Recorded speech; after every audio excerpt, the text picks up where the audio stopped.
हरीचा दास काही आम्हा हरीचा दास काही भय नाही त्रैलोकी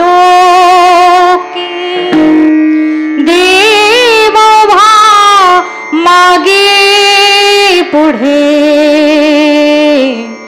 उगवी कोडे संकट जैसा केला तैसा होय जैसा केला तैसा होय धावे सोय धरोन देव मागे पुढे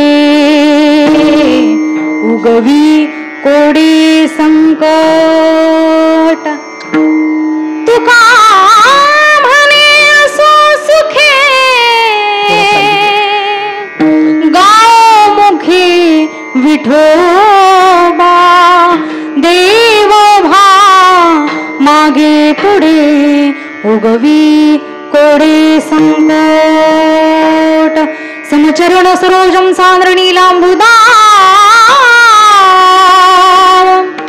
जगन विहित पाणी मंडन मंडनाना तरुण तुलसी माला कंदरं कंजनेत्रं सदय धवलहासं विठ्ठलं चिंतयामि पांडुरंगा करू प्रथम नमन दुसरे चरण संताची त्यांच्या कृपादाने कथेचा विस्तार बाबाजी सद्गुरु दास तुका कलावज्ञ ज्योधनाथावतारं कलांकांकते ज्योतिका मोदि वक्त्रं खलानीशवादापणोदाहदक्षं समाधिस्तमूर्तिं भजे ज्ञानदेवम् नमो ज्ञानेश्वरा नमो ज्ञानेश्वरा निवृत्ती उदारा सोपान देवा मुक्ताबाई नमो त्रिभुवन पावनी आदित्य जननी देवांची आता अभिनव वाग्विलासिनी जे चातुर्यार्थ कला कामिनी ते शारदा विश्वमोहिनी नमिली मिया सच्चिदानंद रूपा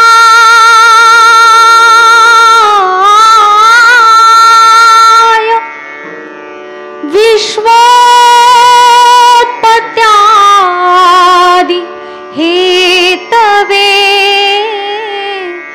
तापत्रय विनाशाय श्रीकृष्णाय वयं नमः श्रीकृष्णाय वयं नमः नमो सद्गुरु तुकया दान दीपा नमो सद्गुरु सच्चिदानंद रूपा नमो सद्गुरु भक्त कल्याण मूर्ती नमो सद्गुरु भास्करा पूर्ण कीर्ती पुस्तक हे पायावर्या वार करे संतांच्या आम्हा हरीच्या दासा काही आम्हा हरीच्या दासा काही भय नाही त्रैलोक्य देव मागे पुढे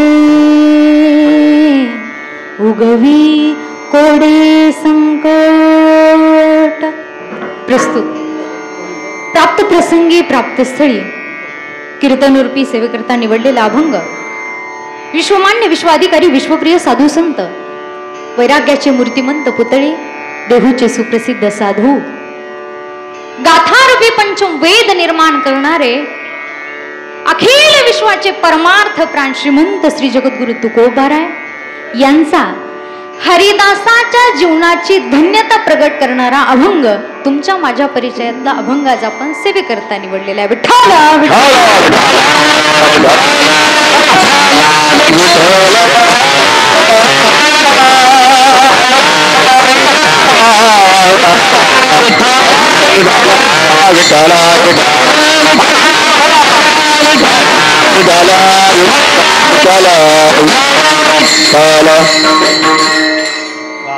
अभंगाच्या भावार्थकडे वळण्यापूर्वी कार्यक्रमाचा परिहार देणं हे वक्त्याचं आद्य कर्तव्य असतं. या न्यायाने आज या ठिकाणी सालाबाद प्रमाणे श्री विठ्ठल भक्त मंडळ ढोकाळी ठाणे यांच्या आतापर्यंतचं हे त्यांचं 54वं वर्ष आहे. 1969 साली सुरू झालेलं हे भगवत चिंतनाचं कार्य ज्यांनी कुणी चालू केलं असेल तर तुम्ही सर्व परिसरातील ज्येष्ठ श्रेष्ठ व्यक्ती असतील, सामाजिक कार्यकर्ते असतील, परमार्थातील अखंड ज्यांनी परमार्थात कार्य केलेले असे काही ज्येष्ठ श्रेष्ठ व्यक्ती असतील, यांच्या सहकार्याने यांच्या नियोजनाने तेव्हा रोवलेलं हे बीज हे आत्तापर्यंत तुम्ही त्याचा सांभाळ करत आहात आणि त्याचं विस्तारित स्वरूप फार छान झालेलं आहे. अशा प्रकारे नवरात्र उत्सव आयोजित ज्ञानेश्वरी पारायण आणि अखंड हरिनाम सप्ताह या ठिकाणी सुरू आहे आणि आजच्या 6व्या दिवसाची सेवा ही माझ्यासारख्या पामराकडे आलेली आहे. तुमच्या दर्शनाचा योग येण्याचं कारण तुमच्यासाठी येथे सेवा करण्याचा पांडुरंग परमात्म्याच्या सेवेचं ज्यांच्या कारणाने मला हे भाग्य लाभलेलं आहे. तुमच्याच परिसरातील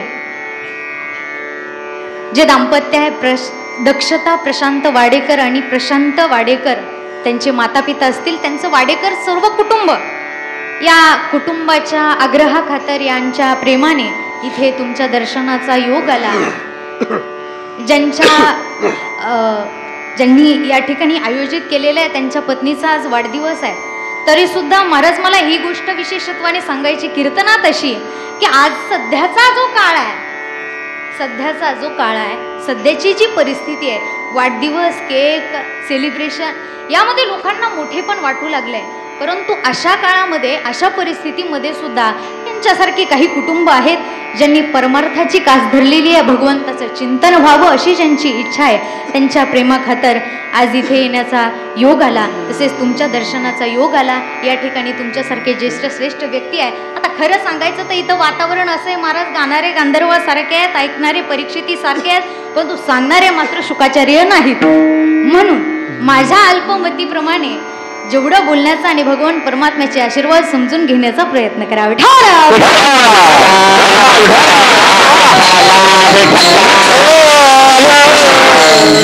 आता इथे आल्यानंतर फार एवढं बरं वाटलं महाराज. सांगायची गोष्ट अशी, कीर्तनामध्ये आता आमचं वय जेवढं आहे तेवढंच आम्ही पाहिलेलं आहे, परंतु तरी सुद्धा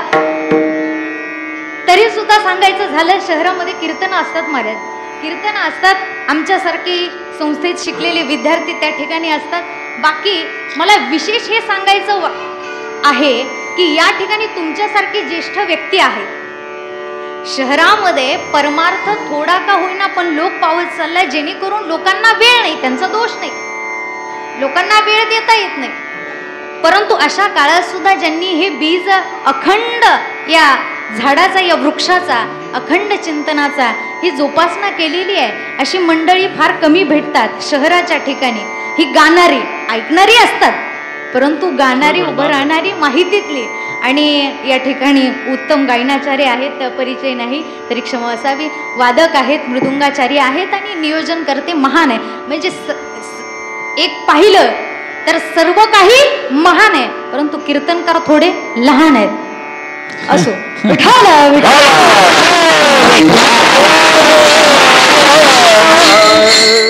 अभंगामध्ये जगद्गुरु तुकोबाराय हरीच्या दासांच्या जीवनाची धन्यता प्रकट करतात.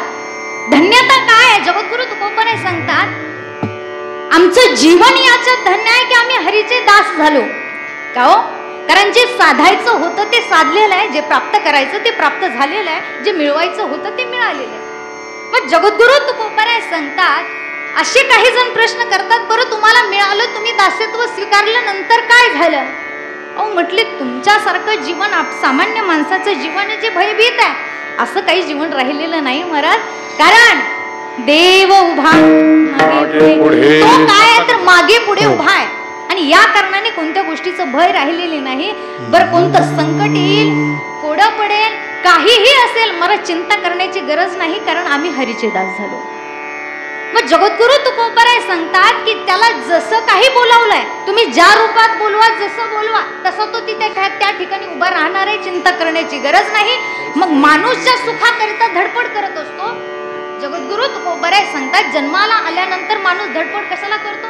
सुख मिळवण्यासाठी की नाही, बरोबर?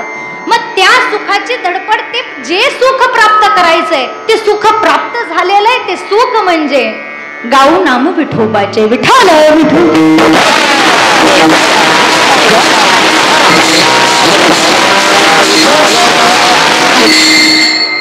अभंगाचा सरळ सरळ भावार्थ झाला. अभंग कीर्तन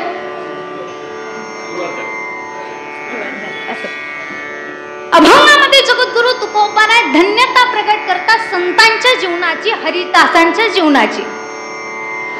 आता मृत्यू लोकामध्ये जन्माला येतो 3 जीव जन्माला येतो, संत अवतार कार्याला येतात आणि देवही अवतार कार्याला येतो. फरक आहे महाराज, 3 जणही येतात. फरक असा आहे, जीव जन्माला यावंच लागतं, संत हे स्वेच्छेने येत असतात आणि देवाला आणावं लागतं. एका शब्दात सांगायचं झालं तर स्वइच्छा, परेच्छा आणि अनिच्छा.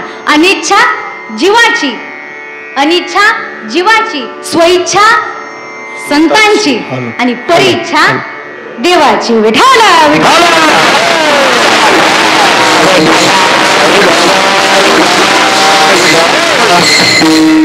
हे अशी माणसं असल्यावर जरा बरं वाटतं महाराज. नाहीतर आम्ही प्रश्न विचारावे आणि त्यांनी खाली काय चाललं महाराज म्हणतात. आता काही जणांना तर कवच डोळा लागलेला असतो बरं का, खाली मांजणी घातलेली असते ना, हमकाच डोळा लागलेला असतो. बरं विचारलं महाराज झोपले की काय, नाही म्हणतात. ते फार आम्ही स्मरण फार उच्च लेवलचं करतोय, म्हणजे ध्यान लावून स्मरण करतोय म्हणतात. ध्यान लावून स्मरण नाही, ते ढळत गेलेले असतात महाराज, परंतु ते आपल्याला तसं सांगतात. पण तुम्ही मंडळी फार फ्रेश आहेत आणि उत्तर देणारे म्हणून जास्त आनंद.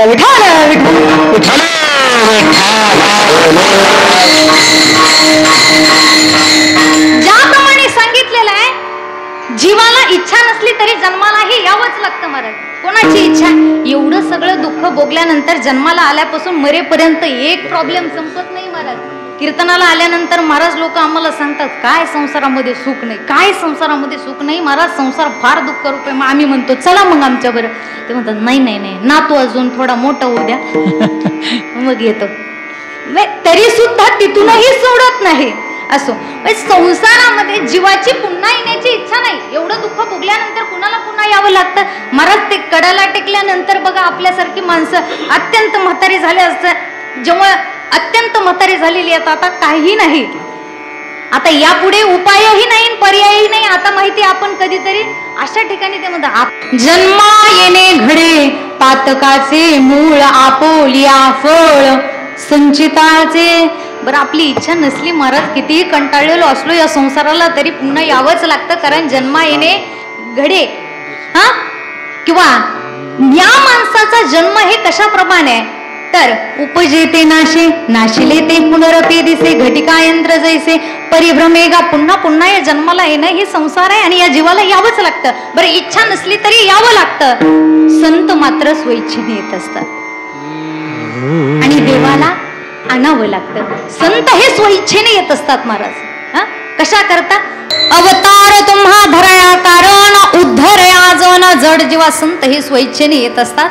आम्ही वैकुंठवासी आलो याची कारणासी बोलिले जे ऋषी साच भावे वर्ताया. ते स्वइच्छेने येत असतात. बरं कशा करता? तुमच्या माझ्यासारखा उद्धार करण्याकरता गाथा रूपी पंचम वेद निर्माण केला जगद्गुरु तुकोबरायसाठी. जगद्गुरु तुकोबरायांनी कशा करता? तुमच्या माझ्या करता अखंड ज्ञानाची ज्योत ही आजपर्यंत लावलेली आहे. मग संतांनी अवतार कार्य धारण केलं हे स्वइच्छेने केलं. बरं ते येतात कशा करिता? तुमच्या माझ्या करिता. हा, आणि देवाला मात्र आणावं लागतं. हे कसं आहे महाराज? एखाद्या कोर्टामध्ये एखादा खटला चालू आहे, हा, एखाद्या गुन्हेगारावरती काहीतरी न्याय द्यायचा आहे. आता तो गुन्हेगार आहे महाराज, गुन्हेगार कोर्टामध्ये खटला चालू आहे, ज्या दिवशी जायचंय आता त्या दिवशी मिरवणूक काढत आनंद वाजत गाजत जातो का? जातो का? नाही. आनंदाने जातो असं कोणी आहे का? नाही, बरोबर. त्याला इच्छा नसली तरी महाराज जावं लागणार आहे. हा, गुन्हेगाराला जावं तिथे लागणार आहे. पण आता वकील हे स्वतःहून येतात. कशा करिता? त्याला न्याय मिळवून द्यायचा, बरोबर.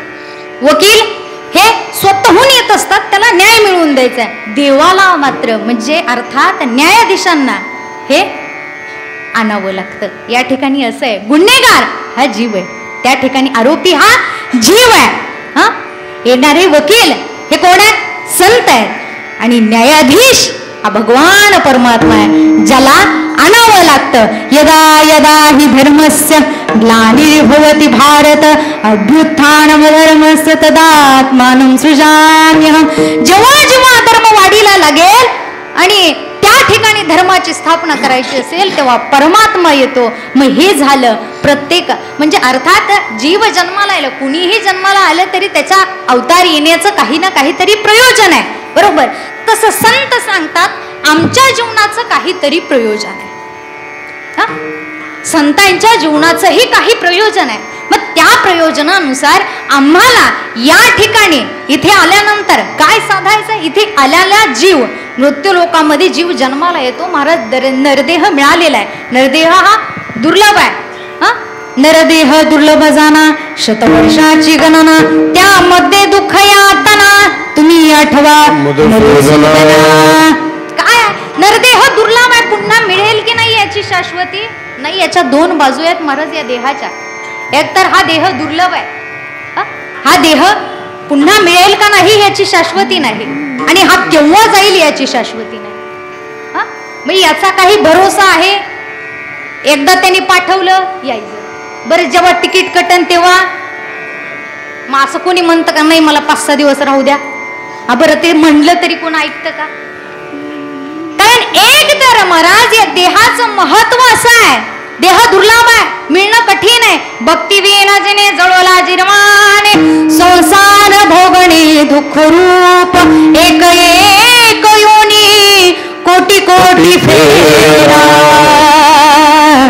मनुष्य देह हा वारा मग लागे. महाराज आपण जे काही साचवलंय त्याच्यानुसार पुढं जायचंय. मग आपण काय साचवलंय? आता तुम्ही म्हणाल एक फ्लॅट आहे, एक इथं फ्लॅट आहे, एक तिथं फ्लॅट आहे, बरं गावाकडे जमीन आहे, बरं भरपूर बायकोला सोनं केलेलं आहे, सगळं काही साचवून ठेवलेलं आहे. हे उपयोगाला येईल का? याच्यावरती ठरवलं जाईल महाराज. मग तया पुण्याची पावटी सरे इंद्रपणाची उटी उतरे. जे कोणी असेल आपल्यापासून ते भगवान परमात्म्यापर्यंत पुण्याची प्राप्ती करावी लागते. म्हणून एक गोष्ट आहे, ज्याप्रमाणे आपण उत्तम कर्म करू त्याप्रमाणे आपला जन्म ठरणार आहे. म्हणून एक एक योनी कोटी कोटी फेरा मनुष्य देहावारा मग लागे. आपण ह्या जन्मात जर चांगलं चांगलं 24 कॅरेट जर साठवलेलं असेल तर मग मनुष्य जन्म पुन्हा मिळू शकतो, नाहीतर काही गॅरंटी नाही. म्हणून जगद्गुरु तुकोबाराय सांगतात देह हा दुर्लभ आहे. बरं जाणार कधी हेही तुम्ही सांगू शकत नाही. आज म्हणले एका बाबांना भेटले महाराज, मी एका ठिकाणी कीर्तनाला गेल्यानंतर फार थकले होते. म्हणलं बाबा परमार्थाला कधी लागायचं? टाळकरी फार कमी होती तिथं. मग गावात विचारलं ना, मला वाटलं निदान म्हणलं म्हाताऱ्या माणसाने तरी उभं राहावं, कारण म्हणतात म्हातारपणी परमार्थ करावं. त्यांनी सांगितलं का हो बाबा? म्हणलं टाळ घेऊन उभा राहिले नाही. त्यांनी म्हणले काय ना ताई? म्हणलं परमार्थाकडे वळलेले दिसत नाही. नाही म्हणले व्याप आहे थोडासा. व्याप केव्हापासून आहे मला? जन्माला आल्यापासून ते मरेपर्यंत चिंता सरते का? नाही. मग ते म्हणतात काय करू आता? काही नाही म्हणले, एवढा नातू मोठा झाला का नाही, पुन्हा काय करायचंय? म्हणले परमार्थच करायचं. अहो पण हे कोणी सांगितलं की आपण केव्हा जाणार आहे?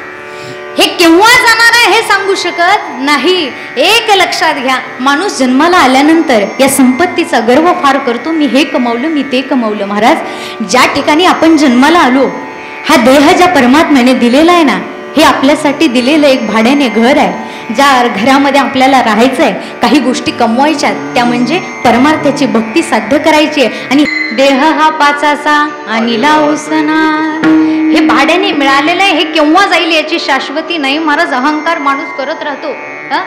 काही जण म्हणतात आमच्याकडे एवढा पैसा आहे, आमच्याकडे तेवढा पैसा आहे, मग काळावर विजय मिळवला नाही. जगद्गुरु तुकोबाराय सांगतात की एक लक्षात घ्या, हे आलेलं आहे ते दुर्लभ आहे, जाणार आहे हे नाशिवंत आहे. नाशिवंत देह जाणार सकळ आयुष्य खातो काळ सावधान. सावध व्हा रे बाबांनो.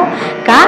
कारण हे जाणार आहे आणि मिळालेलं दुर्लभ आहे. म्हणून काय करा तर सावध व्हा. मग जीव जन्माला येतो, या जीवाने जीवाचं महत्व समजून घ्यावं. या ठिकाणी मृत्यू लोकामध्ये आलेला प्रत्येक काही ना काहीतरी कारणाकरिता आलेला आहे, अर्थात काही ना काहीतरी साध्य करण्याकरिता पाठवलेलं आहे. मग एखाद्या गोष्टीची प्राप्ती करण्याकरिता, मग प्राप्ती जर करायची असेल, प्राप्त गोष्टीची प्राप्ती करावी तर अप्राप्त गोष्टीची प्राप्ती करण्याकरिता प्रयत्न करा.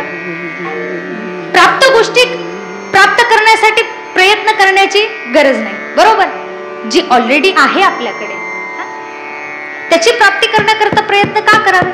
मग धन संपत्ती ऐश्वर हे लागतं तेवढं देवांनी दिलेलं आहे महाराज. कारण अन्न मान धन हे तो प्रारब्धाधीन. अन्न मान आणि धन हे जरी मनुष्याचा अहंकार असला की हे मी मिळवलंय, माझी संपत्ती मी मिळवली, मला मान मी मिळवला, मला सर्व काही मी मिळवलं, हा फक्त मनुष्याच्या ठिकाणी असलेला अहम आहे.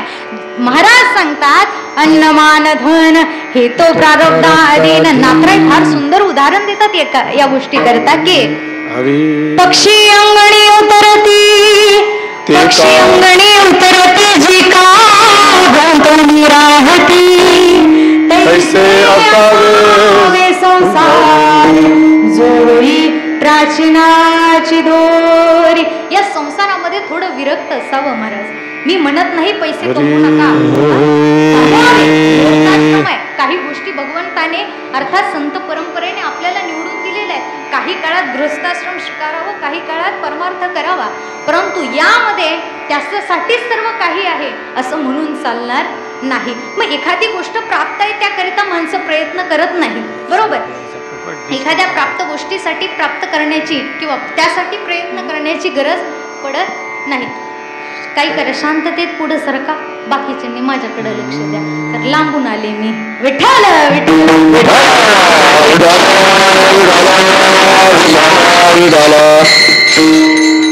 एखादी गोष्ट आपल्याकडे आहे त्याकरता प्रयत्न करण्याची कदाचित गरज वाटत नाही. आता एकदा एक महाराज, काही लोक फार निवांत काही म्हणतात, काही पुढे करायचे ते आत्ता कशाला करायचं, किंवा काही जणांचा असा मानस असतो की जी गोष्ट मिळाली आहे त्या गोष्टी करता प्रयत्न करण्याची गरज नाही. एकदा एक 15-16 वर्षाचा मुलगा एका ठिकाणी निवांत बसला होता. बाहेर ऊन आहे, निवांत बसलेला आहे आणि त्या निवांत बसलेल्या त्या युवकाला पाहून महाराज, मुंबईतल्या माणसाला शक्यतो निवांत बसणाऱ्यांची आणि बघणाऱ्यांची ही सवयच राहिलेली नाही. कारण तुमच्यासारखी माणसं म्हणजे घड्याळाला चॅलेंज करू शकतात महाराज. मग एवढी वेगाने धावतात, एवढी वेगाने धावतात. एवढं तुमच्याकडे वेळेसाठी तुम्ही वेग साधलेला आहे तेवढा, कारण तेही कौशल्य आहे महाराज. बरं, अशा जीवनामध्ये ना अशा परिस्थितीमध्ये एक पोरगा निवांत बसला होता. एक आजोबा आले आणि म्हणले, बाबा रे, इथे लोकलचा वेग कमी पडेल एवढ्या वेगाने लोक धावतायत आणि तू मात्र निवांत बसलाय. म्हणे काय नाही, म्हणलं नाही करायचं. का? काय नाही म्हणलं, मला आराम करायचा, आराम करायचंय. काय म्हणलं? आराम करायचंय. तू करतोय म्हणला, मला गरज नाही वाटत, मला आराम करायचा, मी करतो. अरे बाबा म्हणले, असं नाही, तुझं वय आहे, तू कष्ट करायला पाहिजे, या वयात कष्ट करणं गरजेचं आहे. मग काय करू? म्हटले, हे माझ्याकडचे 500 रुपये घे, उन्हाळ्याचे दिवस होते, 500 रुपये घे म्हणले आणि आंबे घेऊन ये 500 रुपयाचे, चांगले हापूस आंबे घेऊन ये म्हणले रत्नागिरीचे. आणि त्या 500 रुपयाचे आंबे घेतल्यानंतर काय कर, प्रत्येक गल्लीमध्ये जा आणि ते आंबे विक. 500 रुपयाचे आंबे विकल्यानंतर तुला कदाचित, मग त्याने म्हणला, हे 500 रुपयाचे आंबे बरं मी घेतले म्हणले आणि घेतल्यानंतर विकले म्हणलं, मग त्याने काय होईल? त्या आजोबांना विचारलं, त्याने काय होईल? काय म्हणले, तू एक काम कर, अरे 500 रुपयाचे आंबे तू गल्ली गल्लीत जाऊन एक जाऊन. बरं म्हणलं, त्याने काय होईल? आंबे आणल्यानंतर विकल्यानंतर कदाचित तुला 11,000 मिळतील. त्याने विचारलं, मग त्याने काय होईल? 11,000चे आंबे, बरं 11,000 त्यातले 1,000 बाजूला ठेव म्हणले, 10,000 घेऊन जा, 10,000चे आंबे पुन्हा एका ठिकाणी जाऊन विक. बरं, आता 10,000चे आंबे घेतल्यानंतर इथं तिथं जायची गरज नाही, एका ठिकाणी शॉप टाक आणि चांगल्या त्या ठिकाणी किंवा गाडा टाकून बस तिथे आणि मग विक. बरं म्हटलं, मग त्याने काय होईल? काय माणूस आहे म्हणले, 11,000च्या इथे 500 रुपयावरून 11,000वर आणले ह्याला, ते मग तो त्याने काय होईल? अरे म्हणला, त्या ठिकाणी तू जर एवढे आंबे विकले तर त्या ठिकाणी कदाचित तुझे 1,00,000 रुपये.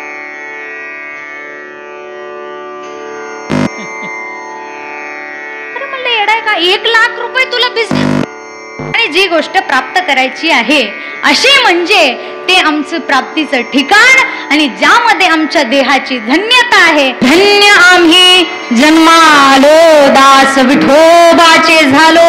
मग संत सांगतात आमच्या जीवनाची धन्यता अशी आहे बाबांनो, ज्या गोष्टी करता इथं पाठवलं जातं, मग जी गोष्ट साधण्याकरता आपल्याला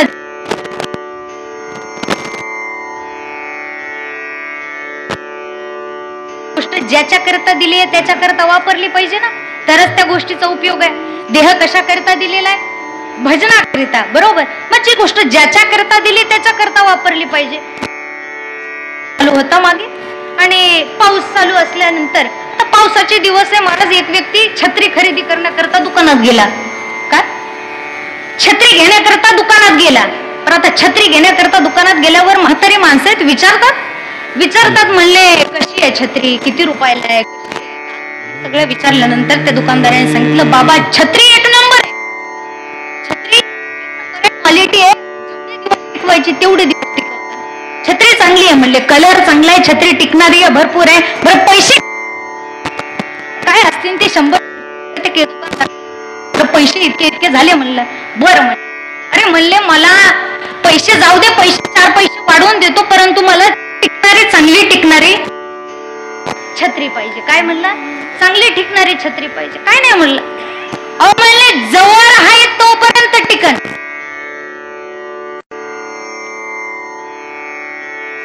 उन्हात घेऊन जाऊ नका, पावसात भिजून देऊ नका, मग त्याचा काय उपयोग? विठाला विठाला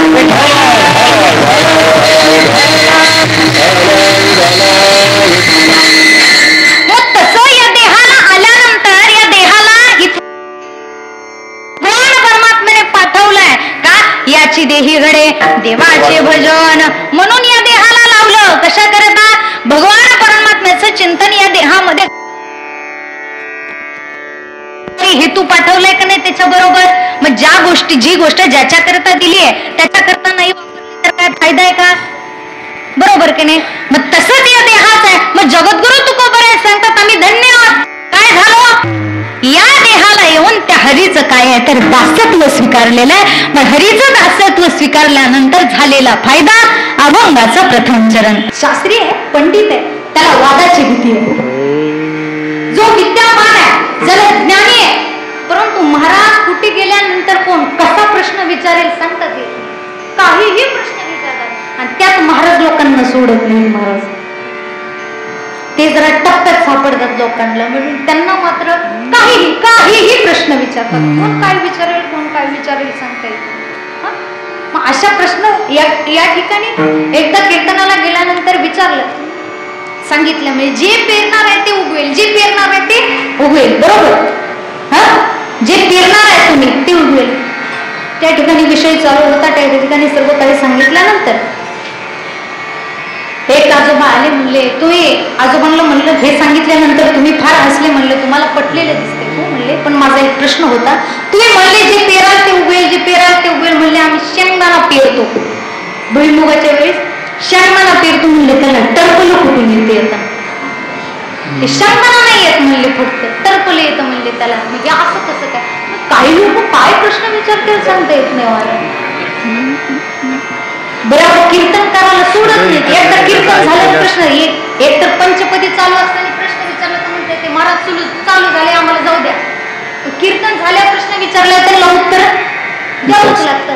आता महाराज तर बसलेले, उत्तर द्या करून आता अशा प्रश्नांना काय उत्तर द्यावं? पण लोक काय भेटतील? शास्त्रे वाद भयम, वादाची भीती या कारणाने वाटते. मग काय लोक प्रश्न विचारतात सांगता येत नाही. बरं आता मग सांगितलं. मग ते म्हणले काय करा ताई, प्रश्नाचं उत्तरही द्या, मी आमच्याकडे जाता दूध पिऊन चहा पाण्याला या. आता येतो म्हणलं. चहा पाण्याला गेल्यानंतर सांगितलं, म्हणले काय चहा तर नको म्हणले. बरं म्हणले दूध घ्या. लोकांची या बाबतीत फार व्यवस्था असते मला, फार व्यवस्था. लोक फार प्रेम करतात ना. चहा नाही म्हणलं तर दूध, दूध नाही म्हणलं तर कॉफी, सर्व काय आणून देतात. एवढी व्यवस्था असते महाराज, लोक आदर करतात असं. आणि दूध आणायला सांगितलं तर आणलं त्यांनी, दूध आणलं, एका कपात दूध आणलं. आता उत्तर तर द्यायचं होतं महाराज, अशी उत्तर त्यांना नाही दिलं तर अवघड व्हायचं, म्हणून उत्तर तर द्यायचं होतं. दूध घेऊन आले म्हणले हे घ्या दूध. मी म्हणलं बाबा फक्त दूध पाहिजे, दूध पाहिजे म्हणलं. म्हणले ताई हे दूधच आहे ना, करायला हे दूधच आहे ना. म्हणलं मी दूध सांगितलं होतं, म्हणलं तुम्ही कप्प शिकायला घेऊन आले. म्हणलं महाराज असे का करायला लागलेत, म्हणले दूध सांगितलंय. आता त्यांनी सांगितलं महाराज तुम्ही दूध सांगितलं, मग दूध काय असं येऊन ओतू शकत नाही, ते आणण्याकरता काहीतरी भांडवलं गेलं नाही, त्याला काहीतरी कशात तरी आणावं लागेल. म्हणलं देवाने शंभर त्यातच पाठवलंय महाराज.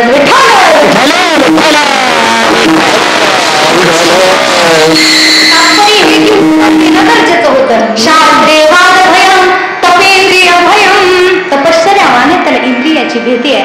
कारण हे इंद्रिय कधी कोणता इंद्रिय दगा देईल हे सांगता येत नाही. फार मोठं आणि फार सुंदर असं लाख मुलाचं शरीर भगवंताने उत्तम नरदेह दिलेलं आहे महाराज.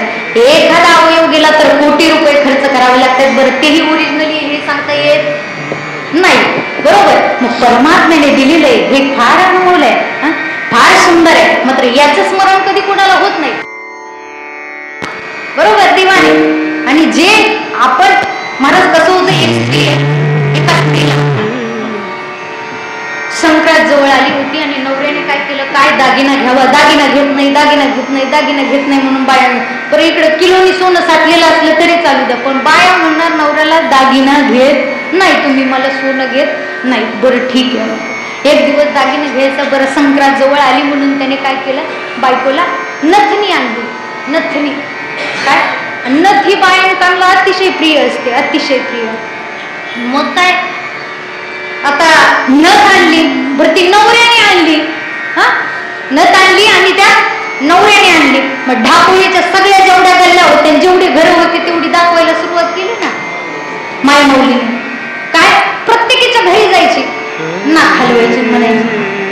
बरं कुणी विचारलं तर सांगायचं, आता नाहीच विचारलं तर कुणाला तरी संदेश द्यावा लागेल, नाक हलवायचं. मग बरोबर विचारायचं, का हो नथ केली, नाही म्हणले नवऱ्याने आणली, नवऱ्याने दिली.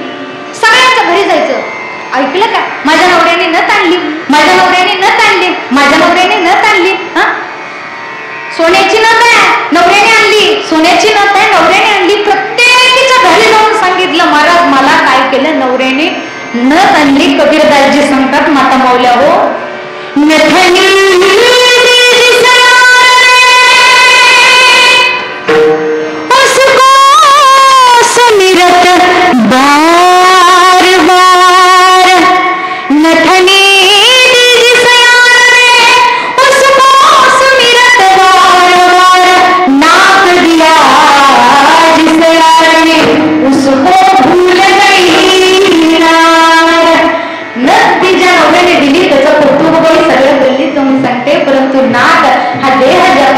दिलंय त्याचं नाव घेण्याला कधी स्मरण करत नाही. असो म्हणून सांगतात, ज्या ठिकाणी संपूर्ण इंद्रिय स्वरूप असं शरीर दिलेलं आहे ते मग तपश्चर्यमान जो आहे त्याला इंद्रियाची भीती आहे. तपेंद्रिय भयम काये कृतांतर भयम, शरीराला काळाची भीती आहे. केव्हा नाही ते सांगता येत, कोण सांगू शकतं महाराज. आम्ही म्हणतो हे सगळं माझं आहे, माझी मुलं आहे, माझी बाळ आहे, माझे नातेवाईक आहे, माझी संपत्ती आहे, माझा बंगला आहे, माझी गाडी आहे. बाहेर एका वाक्यात सांगून जातात, ती काढून फार सुंदर वर्णन करतात.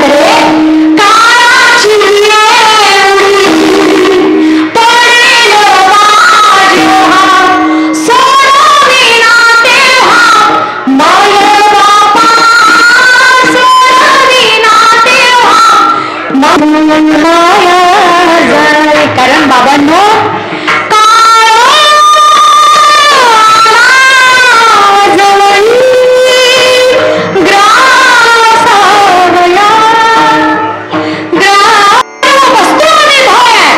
फक्त एक गोष्ट आहे, ज्या ठिकाणी भय नाही ते भगवान परमात्म्याचं चरण. म्हणून जगद्गुरु तुकोबा भव्या नाही आता ऐसे वाटे जेव्हा घडोलिया सेवा समर्थ राहिलेलं नाही. जगद्गुरु तुकोबाराय सांगतात आमचा एवढं सामर्थ्य आलेलं आहे की आता त्रैलोकामध्ये कोणत्या गोष्टीचं भय राहिलेलं नाही. मग जगद्गुरु तुकोबारायांना साधन प्रश्न विचारतात एवढी तुमच्याकडे जो विश्वास आहे तो विश्वास कशा कारणाने? कारण जगद्गुरु तुकोबाराय सांगतात अहो ज्याच्याकडे आम्ही गेलेलो आहे, ज्याचं दास्यत्व स्वीकारलेलं आहे, त्याच्याबद्दल सांगायचं झालं तर आता कोणतं भय तर राहिलेलं नाही. पण तो माझा परमात्मा आमच्याकरिता त्या परमात्म्याकडे गेल्यानंतर जगद्गुरु तुकोबाराय सांगतात त्याचं दास्यत्व स्वीकारल्यानंतर आम्हाला कशाची चिंता करण्याची गरज नाही हो. का? कारण तुकोबाराय सांगतात दास्य करी दासाचे परमात्मा एवढा उदार आहे. दास्याने दास्यत्व कोणाचंही ऋण ठेवत नाही, कोणाचंही ऋण ठेवत नाही. महाराज तो आपल्या भक्ताकरिता करतो. बरं त्या परमात्म्याला काही सांगायची गरज पडत नाही. न सांगता तुम्हा कोते अंतर विश्वी विश्वंबर परिहाराची काय त्या परमात्म्याला वेगळं सांगायची गरज नाही की आपल्या भक्ताला काय हवंय. तो परमात्मा त्या ठिकाणी काय देव उभा मागे पुढे पुढे संकट वेळ आली तर पुढे राहतो, वेळ आली तर मागून रक्षण करतो, वेळ आली तर कोणं संकट निवारण करतो. असा तो भगवान परमात्मा आहे. तो परमात्मा आपल्या भक्ताकरिता काय काय करतो ना याची यादी सांगायची म्हटलं तरी अख्खी रात्र जाईल, नवी नवी तर दिवस पोचणार नाही. एवढं त्या परमात्म्याने आपल्या भक्तांकरिता केलेलं आहे. एवढा तो भक्त आपल्या परमात्म्याला प्रिय आहे. पायको पाठीशी घातला आपण पुढा राहिला. अर्जुनाच्या रथाचं ज्याने सारथ्यपण केलेलं आहे, आपल्या भक्ताच्या रथाचं सारथ्यपण केलं ज्याने आपल्या भक्ताला मागे ठेवलं, आपण पुढा राहिला. लक्षात या फक्त पुढा नाही राहिला, जे काही वार येते ते परमात्म्याने मोडून लावलेलं आहे, या कारणाने तो पुढा राहिलेला आहे. पायकू पाठीशी घातला आपणची पुढा राहिला, ते पांशजन्यास कुरीला अवलीराची. तो परमात्मा आपल्या भक्ताचं सारथ्यपण करतो, कधी पुढे राहून रक्षण करतो, कधी पाठीमागे राहून रक्षण करतो, पण तो परमात्मा आपल्या भक्ताला कधी एकटं सोडत नाही. महाराज ज्या ठिकाणी तो परमात्मा देवाला काय पाहिजे हो? फक्त भाव पाहिजे. देवभावाचा भुकेला परंतु हाची दुष्काळ काय आला. आपण भक्ती करतो, आता काही जण म्हणतात आम्हीही भक्ती करतो, आम्ही दररोज हरिपाठ म्हणतो, कवभाव कीर्तनाला बी जातो, मग आम्ही भक्ती करत नाही का? नाही. ती तात्पुरती भक्ती. मंदिरामध्ये गेल्यानंतर आपली भली मोठी यादी असते, देवा मला काय पाहिजे, बरोबर. निष्काम प्रकारची भक्ती नाही. बरं त्या भक्तीमध्ये भाव कमी. काही काही जण आता कीर्तनाला आलेत, बाई कडी लावली का नाही, बाई घराला लावलं का नाही, अशी चिंता. मग त्या ठिकाणी भाव आहे का? ध्यान त्या परमात्म्यावरती आहे का? मग एका ठिकाणी म्हणतात ज्या ठिकाणी भक्तीमध्ये भाव नाही, भले ज्ञान असेल, हरिपाठ पाठे, ज्ञानेश्वरी पाठे, गाता पाठे, हरिपाठ करता येतो, कीर्तन करता येतं, गाता येतं, वाजवता येतं, म्हणून प्रेम सुखा दे, प्रेम सुखा दे. आणि त्या प्रेमाखातर भगवान परमात्मा अशा प्रकारचा आहे, ज्या ठिकाणी तुकोबाराय सांगतो तो मागे पुढे उभा राहून रक्षण करतच नाही, तर ती भक्ती साधण्याकरता परमात्मा असाही आहे. साधा भक्ती काज म्हणून शवन जावे. तो परमात्मा आपल्या भक्ताकरता काय काय करतो महाराज. त्या परमात्म्याने नुसतं रक्षण नाही केलं, तुकोबारायाच्या पत्नीचं बाळंतपण ज्या देवाने केलं त्याने आणखी काय करावं. अर्जुना करता सुभद्रेचं रूप घेतलं, त्या परमात्म्याने याच्या पलीकडे आणखी काय करावं. नाथ महाराजांच्या घरी चाकरी केली, कावडीने पाणी वाहिलं, त्या परमात्म्याने आणखी काय करावं. तो परमात्मा भक्ती साधण्याकरता कोणत्याही प्रकारची लाज धरत नाही, आपल्या भक्ताचं रक्षण करतो. वेळेचं तसं बंधन आहे, पण तुमच्यासारखी एवढी ज्ञानी माणसं आणि एवढी प्रसन्न माणसं समोर असल्यानंतर माणसाला बोलावंच वाटतं. कीर्तन करायला थोडं वेळेचं बंधन असतं, तरी सुद्धा एक दृष्टांत सांगून जाईल आणि पुढे जाईल.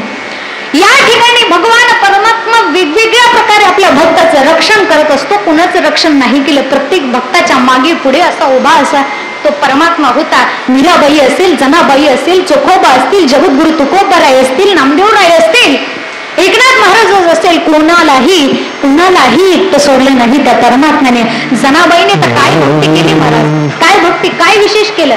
तपश्चर्या नाही केली किंवा काही नाही केलं. कामात काही म्हणणार महाराज. जनाबाईची भक्ती म्हणजे नामदेवरायांच्या घरी राहत असलेली जनी महाराज, जिच्यासाठी अनेक कामं होती आणि त्यामध्ये दळण दळायचं, जात्यावरती दळण दळायचे काम होते महाराज. जात्यावरती, तेव्हा जात्यावर दळण दळत होते. आता जात माहितीये ना, गेलं जाऊ द्या, फोटोत का होईना पण बघितलं असेल ना, माहितीये. असं चांगली गोष्ट. जनाबाईने जात्यावर दळण दळावं, रात्रभर जात्यावर दळण दळावं, सकाळी कुठे त्याचं पेट मिळावं, बाकीच्यांनी जेवावं, असं होतं. आणि त्या कामामध्ये सुद्धा जनाईने त्या विठ्ठलाला आवाज द्यावा, हे नाही जात नाही. त्यामुळे तुमचा तर काही विषयच नाही. जनाबाईने दळण दळावं जात्यावरती महाराज, काम करावं घरातलं, परंतु स्मरण करावं त्या पंढरीश पांडुरंग परमात्म्याचं, त्या पेटेवरच्या मालकाचं.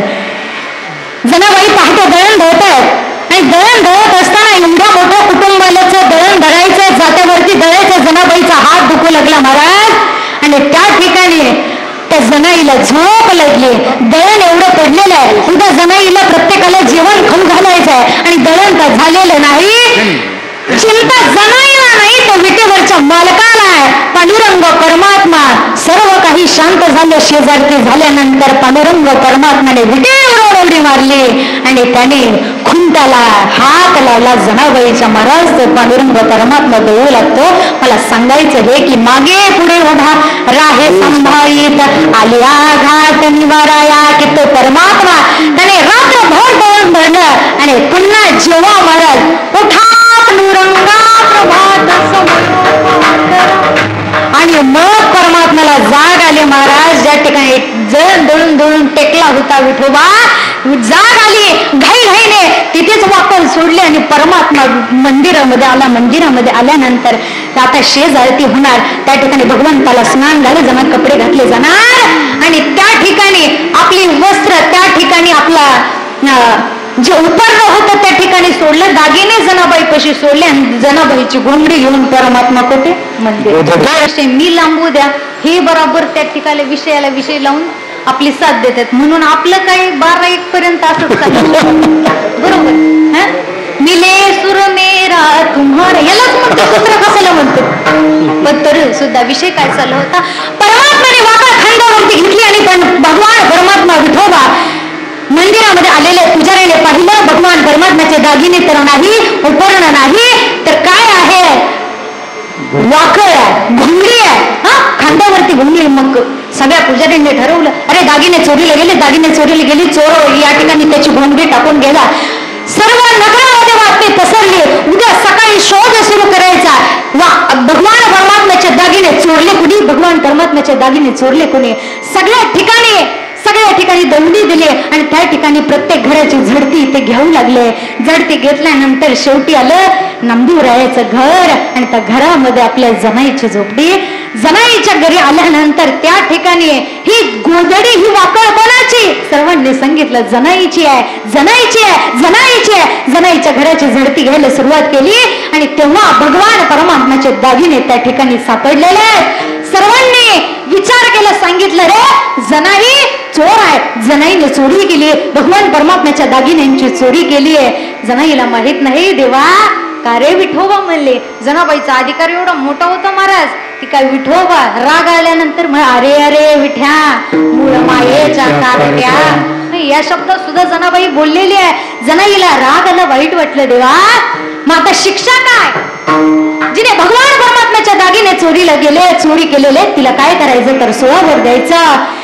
सोळ रचलेला आहे, जनाईला तिथे आणलेला आहे आणि जनाईने विचार केला, देवा यात चुकी माझी नाही, तू आलास, तू केलं, तू विसरून गेलास, यात आम्ही काय करावं देवा, जे तू केलेलं आहे आता तूच बघ काय आहे यापुढे. जनाईंच्या डोळ्यामध्ये पाणी आलं.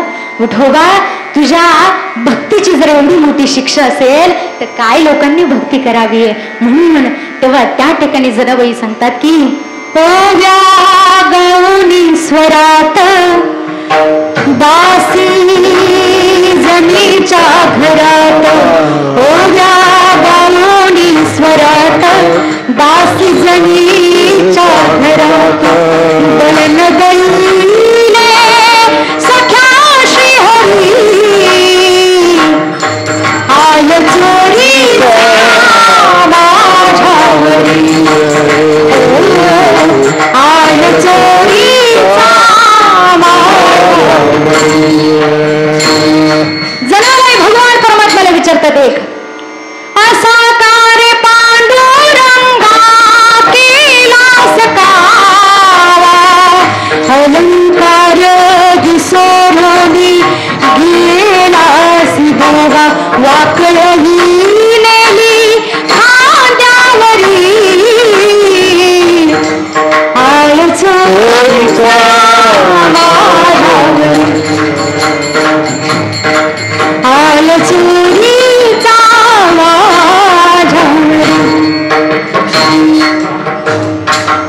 येणार आहे आणि ज्या ठिकाणी सर्वांसमोर रचलेला सूळ, पण त्या सुळाचं हे काय झालं, पाणी पाणी झालं महाराज. यालाच म्हणतात देव भा मागे पुढे,